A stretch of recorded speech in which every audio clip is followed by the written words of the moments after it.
جی السلام علیکم، کیا حال ہے سب لوگ؟ خیریت سے؟ دنیا میں ہر بری چیز کا کوئی نہ کوئی ایک اچھا نتیجہ بھی نکلتا ہے، اس کا کوئی نہ کوئی پازیٹیو وے بھی ہوتا ہے۔ جو کچھ پاکستان میں ہو رہا ہے اس کے اندر سے کچھ اچھائیاں بھی دریافت ہو رہی ہیں۔ وہ اچھائیاں کیا ہیں یہ میں آپ کو آج کے ویلاگ میں بتاؤں گا۔ اور سپریم کورٹ آف پاکستان نے ججز کے خط پہ آج ہیئرنگ کی اور اس کے کچھ نتائج نکلے، اور نتائج بڑے حیران کن ہیں، وہ بھی آپ کے سامنے رکھیں گے۔ اور عمران خان صاحب نے چیئرمین پبلک اکاؤنٹس کمیٹی کا فیصلہ کر لیا ہے۔ یہ قرعہ کس کے نام نکلا ہے یہ بھی ہم آپ کو آج کے ویلاگ میں بتائیں گے۔ ویسے تو کہا یہ جاتا ہے کہ بری چیز کا نتیجہ برا نکلتا ہے، اچھی چیز کا نتیجہ اچھا نکلتا ہے۔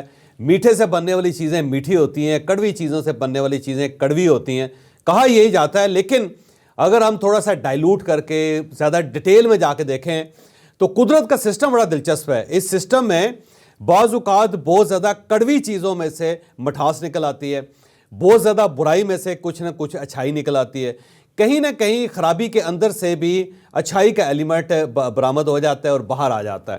لہذا قدرت کا کارخانہ بڑا دلچسپ ہے۔ اس میں یہ نہیں کہا جا سکتا کہ اگر برائی ہو رہی ہے تو اس میں سے کہیں نہ کہیں سے اچھائی نہیں نکلے گی۔ مثلا پاکستان کے جو آج کے حالات ہیں ان کو اگر ہم دیکھیں تو ہر طرف سے آپ کو بری خبریں مل رہی ہیں۔ مثلا پاکستان مسلم لیگ نون اس وقت گورنمنٹ میں ہے، لیکن اسحاق ڈار صاحب کو ڈپٹی پرائم منسٹر بنا کے انہوں نے اپنی خرابی کا ایک اور خرابی کی بنیاد رکھ دی ہے۔ اور جو پارٹی کے اندر ڈویژن ہے، جو اتھارٹی کسی کے پاس نہیں ہے، جو ایک کنفیوژن پائی جاتی ہے پارٹی کے اندر، وہ ایک حیران کن سا فینامنا ہے۔ پھر عمران خان صاحب جیل کے اندر بیٹھے ہوئے ہیں اور وہ سسٹم کو نہیں چلنے دے رہے، وہ کسی چیز کو تسلیم نہیں کر رہے۔ اگر آپ ان کو کوئی رعایت بھی دے دیں، رات کے وقت اگر جیل کے اندر بجلی جلا دی جائے گی یا بجلی بند کر دی جائے گی تو اس کے اندر بھی انہیں خرابی نظر آتی ہے۔ آپ انہیں پانی دے دیں غلط ہے، آپ انہیں کھانا دے دیں غلط ہے، آپ انہیں ایکسرسائز کی مشین دے دیں وہ بھی غلط ہے، اگر آپ ان کی ملاقاتوں میں اضافہ کر دیں وہ بھی غلط ہے۔ لہذا کوئی چیز بھی ہوگی تو عمران خان صاحب کی نظر میں غلط ہوگی۔ آپ انہیں مذاکرات کی آفر کریں غلط ہے، آپ ان سے ڈائلاگ کر لیں غلط ہے، آپ انہیں تھوڑی سی سپیس دے دیں غلط ہے۔ لہذا ہر چیز جو عمران خان صاحب کے پاس جائے گی، عمران خان صاحب اس میں سے برائی کا ایک ایلیمنٹ نکالیں گے اور اسے ریجیکٹ کر دیں گے۔ پھر اگر آپ پاکستان تحریک انصاف کو دیکھیں تو اس کے اندر ٹھیک ٹھاک قسم کی پولرائزیشن ہے اور ایسا لگتا ہے کہ پارٹی کو 6 حصوں میں تقسیم ہوئی ہوئی۔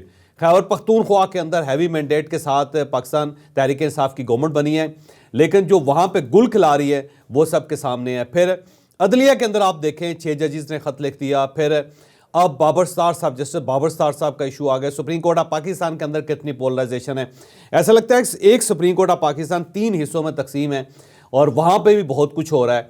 پھر اس کے ساتھ ساتھ اگر آپ اسٹیبلشمنٹ کی طرف جائیں تو ایسا لگتا ہے کہ اسٹیبلشمنٹ چیزوں کو ہولڈ کرنے کی، کنٹرول کرنے کی کوشش کر رہی ہے، لیکن ان کے ہاتھ سے کنٹرول نکل رہا ہے۔ تو کوئی بھی سیکٹر آپ دیکھیں گے، including economy, including industry, including society, تو آپ کو ہر طرف سے بری خبریں مل رہی ہوں گی۔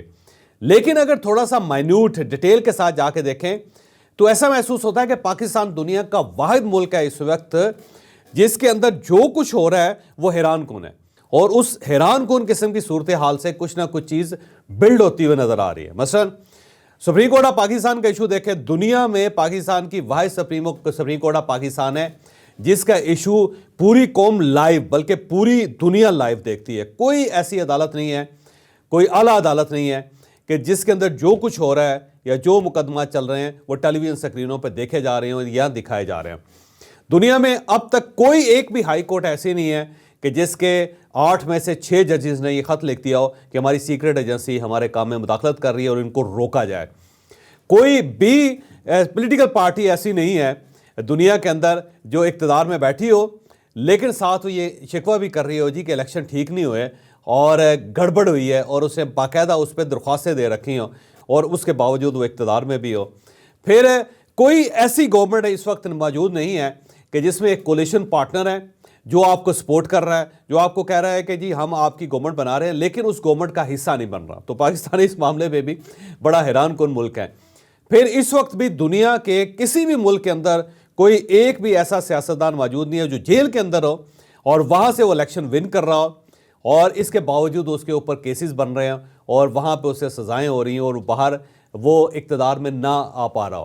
یعنی اکثریت اگر کسی ایک پارٹی نے حاصل کی ہے تو اس وقت اپوزیشن میں بیٹھی ہو۔ تو آپ پوری دنیا کا اگر جائزہ لیں گے تو پاکستان آپ کو منفرد ملک نظر آئے گا. لہذا جو کچھ ہو رہا ہے اس ملک کے اندر وہ بڑا اوپن ہو رہا ہے, اور اتنا اوپن ہے کہ اب کوئی چیز خفیہ نہیں رہی. مثلا آج میں سپریم کورٹ آف پاکستان کی ہیئرنگ دیکھ رہا تھا جو 6 ججز کا خط ہے اس کے اوپر ہو رہی تھی, اور اس میں دیکھا کہ پوری قوم کے سامنے ججز ایک دوسرے سے اختلاف کر رہے تھے. تو ایسا محسوس ہوا سپریم کورٹ آف پاکستان میں واضح سپلٹ ہے, اور وہ سپلٹ بھی پوری قوم نے دیکھے. پھر چیف جسٹس آف پاکستان نے کہا کہ جو ہائی کورٹس نے فیصلہ کیا ہے, جو تجاویز دی ہیں کہ ہم کیسے خفیہ اداروں کو عدلیہ کے معاملات میں مداخلت سے روک سکتے ہیں, تو اس کو اوپن کر دیا جائے. تو اب وہ اوپن ہو گیا, جو اس سے پہلے کوئی تصور بھی نہیں کر سکتا تھا کہ کوئی بند کمروں کے اندر اجلاس ہوا, کوئی تجاویز دی ہو, کوئی بحث ہوئی ہو, اور کوئی فارمولہ بنایا, اور اس ٹائپ کا فارمولہ جو سیکرٹ ایجنسیز کے خلاف اور اسے اوپن کر دیا گیا. تو اب وہ بھی اوپن کر دیا گیا. جسٹس بابر ستار صاحب کے خلاف جو تحریک چل رہی ہے اس وقت سوشل میڈیا پہ, آج سپریم کورٹ آف پاکستان میں وہ بھی زیر بحث آئی, اور باقاعدہ سپریم کورٹ آف پاکستان نے اس کے اوپر ججز نے اس کے اوپر ہیڈ آن لیا گورنمنٹ کو, اور کہا کہ آپ لوگ ہوتے کون ہیں, اور یہ کیسے ہو گیا گورنمنٹ کی مرضی کے بغیر, اور یہ سارے ادارے ایگزیکٹوز کے انڈر ہیں, آپ کے انڈر ہیں, تو آپ کے انڈر ہوتے ہوئے یہ ادارے یہ کیسے کام کر لیتے ہیں.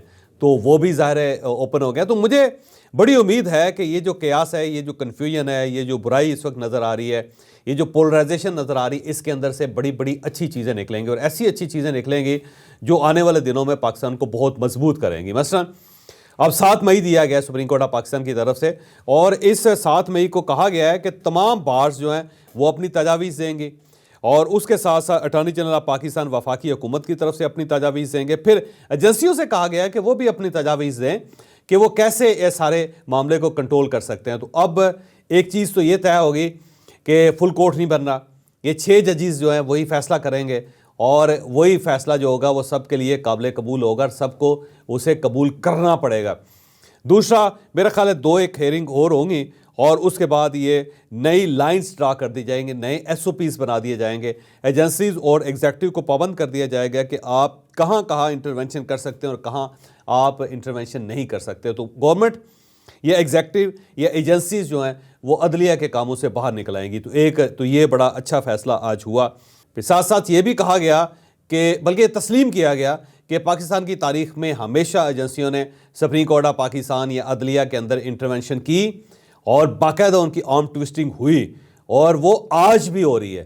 تو پاکستان میں اس سے پہلے کبھی ایسا دن نہیں گزرا, کبھی ایسا دور نہیں آیا کہ جس میں اتنا اوپنلی تسلیم کیا گیا ہو کہ عدلیہ کو ایجنسیاں باقاعدہ ڈکٹیٹ کر رہی ہیں, یا ان کی آرم ٹوسٹنگ کر رہی ہیں, یا ان کے کام میں مداخلت کر رہی ہیں. تو یہ بھی ایک بڑا میرا خیال ہے ایک اچھا دور آ گیا پاکستان میں کہ چیزیں اس طرح اوپن ہو رہی ہیں, اور ساری دنیا اس کو دیکھ رہی ہے, اور ساری دنیا اس کو محسوس کر رہی ہے. تو مجھے آج کی جو ہیئرنگ ہے اس سے یوں محسوس ہوتا ہے کہ chief justice of Pakistan SOPs بنا دیں گے, اور ان SOPs کے مطابق پھر معاملات آگے سیٹل ہوں گے.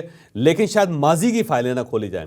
تو ماضی کی فائلیں مجھے چیف جسٹس آف پاکستان کھولتے ہوئے نظر نہیں آ رہے. تو یہ سمجھ رہے ہیں کہ جو پیچھے ہو گیا اس کو بند کریں, اور آج سے فیصلہ کریں کہ آئندہ کیا ہوگا, کیا ایجنسیز ہائی کورٹس کے اندر داخل ہو سکیں گی یا نہیں داخل ہو سکیں گی, لوور کورٹس میں وہ جائیں گی یا نہیں جائیں گی. اور یہاں پہ چیف جسٹس آف پاکستان نے ایک اور نقطہ بڑا اچھا اٹھایا تھا کہ جب آپ ججز کی اپوائنٹمنٹ کے لیے ایجنسیز سے NOC لیں گے, کلیئرنس لیں گے, تو پھر ظاہر ایجنسیز جو ہیں وہ تو داخل ہوں گی سارے سسٹم میں. میرا خیال ہے ایجنسیز سے یہ NOCs جاری کرنے والا جو پروسیس ہے وہ بھی واپس لے لیا جائے گا. اب کوئی ایجنسی کسی جج کو کلیئر نہیں کرے گی, تو اس کے بعد ججز جو ہے اس کا جو میکنزم ہے وہ نیا بنے گا کہ ہم ججز کیسے اپوائنٹ کر سکتے ہیں اور ان کے اوپر کس طرح ٹرسٹ کیا جا سکتا ہے. بابر ستار صاحب کے ساتھ پوری عدلیہ آج کھڑی تھی, اور اس میں بلکہ اطہر من اللہ صاحب کا یہ کہنا تھا کہ ہم ان کو اچھی طرح جانتے ہیں, سارے ججز ان کو اچھی طرح جانتے ہیں. جب انہوں نے ایک کیس لیا تو اس کے بعد ان کے جو خفیہ ان کی معلومات تھی اسے اوپن کر دیا گیا, اور یہ معلومات صرف اور صرف ایگزیکٹو کے پاس ہوتی ہے, یہ صرف اسٹیٹ کے پاس ہوتی ہے. تو ظاہر ہے یہ اسٹیٹ ہی نے لیک کی ہیں. تو بابر ستار صاحب کے ساتھ بھی آج اظہار دوستی, اظہار محبت کیا گیا, اور میرا خیال ہے اگر بابر ستار آنے والے دنوں میں کوئی فیصلہ کرتے ہیں تو اسلام آباد ہائی کورٹ کے ساتھ ساتھ سپریم کورٹ آف پاکستان بھی ان کی سپورٹ کریں گے. تو آج کا دن بہرحال ملا جلا تھا. ایسا محسوس ہوتا تھا کہ جسٹس قاضی فائز عیسیٰ صاحب اپنے ساتھی ججز کے ساتھ کوئی بہت زیادہ کمفرٹیبل نہیں ہیں, اور وہ کچھ رائے دینا چاہتے ہیں ایگزیکٹوز کو اور ایجنسیز کو اور اسٹیٹ کو. جبکہ کچھ ججز جو ہیں وہ چاہتے تھے کہ انکوائری ہو، سارا معاملہ کھل کے سامنے آئے اور کچھ لوگوں کو قرار واقعی سزا دی جائے تاکہ ایک مثال بنایا جا سکے، لیکن بہرحال مثال نہیں بن سکی اور اب 7 مئی کو دوبارہ ہیئرنگ ہوگی۔ اس دن کیا ہوگا، اس دن پھر ہم آپ کو ڈیفینیٹلی بتائیں گے کہ کیا ہو رہا ہے۔ آج پاکستان تحریک انصاف کی طرف سے بلکہ عمران خان صاحب کی طرف سے یہ اعلان کر دیا گیا ہے کہ شیر افضل مروت صاحب ہی ان کی طرف سے چیئرمین پبلک اکاؤنٹس کمیٹی ہوں گے، لہذا وہ کنفیوژن اور کیاس جو اس سے پہلے تھا وہ ختم ہو گیا۔ لیکن ابھی شیر افضل مروت صاحب چیئرمین بنے نہیں ہیں، یاد رکھیے گا، کیونکہ ہو سکتا ہے کہ اس کے بعد کسی اور کی ملاقات عمران خان صاحب سے ہو جائے اور عمران خان صاحب انہیں بھی نامزد کر دیں، کیونکہ عمران خان صاحب کے بارے میں مشہور ہے کہ جو شخص سب سے آخر میں ان کے پاس سے اٹھ کے آتا ہے وہ فیصلہ جو ہوتا ہے سب سے مضبوط ہوتا ہے، اور اگلے دن اگر کوئی شخص وہاں چلا جائے تو وہ فیصلہ ریورس ہو جاتا ہے۔ تو اگر کوئی اور نہ گیا تو شیر افضل مروت صاحب بھی گورنمنٹ کو پیش کیے جائیں گے، لیکن اگلی خبر یہ ہے کہ اسپیکر صاحب شیر افضل مروت صاحب کو چیئرمین پبلک اکاؤنٹس کمیٹی بنانے کے لیے تیار نہیں ہے، وہ کسی اور کو بنانا چاہتے ہیں اور وہ بھی اپوزیشن سے ہی ہے۔